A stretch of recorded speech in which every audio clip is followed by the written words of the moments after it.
আজকে যাব হনুমান মন্দিরে। আর এই জামাটা আমাকে আমার শাশুড়ি মা পয়লা বৈশাখে দিয়েছিল। তো আজকে প্রথম পরলাম, পরবো বলে আর পরাই হয় না। সে যাগ্গে এরকম চাপা প্যান্ট দিয়ে, আমি যদিও কোনো কুর্তি পরি না, কিন্তু মা পছন্দ করে নিয়ে আসছিল। পরার পর দেখি ভালোই লাগতেছিল। বাড়িতে আসছিল পিসি শাশুড়ি মা আর মা শুয়েছিল দুজনেই।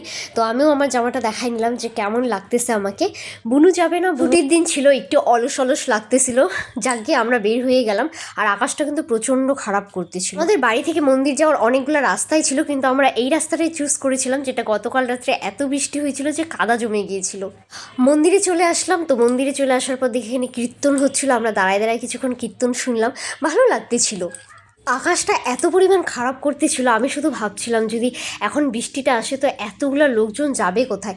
যাকে ভগবানের আশীর্বাদে সব ঠিকঠাকই ছিল। বাচ্চাগুলোর জন্য কিছুটা খাবার নিয়ে আমরা বের হয়ে গিয়েছিলাম। এখন যাবো আমরা রাজগঞ্জে। কিছুটা কেনাকাটাও ছিল, এমনিতে আসাই হয় না। আর রাজগঞ্জে যখন আসি আমি, তখন মোগলাই খাই। আমার মোগলাইটা খুব ভালো লাগে রাজগঞ্জের।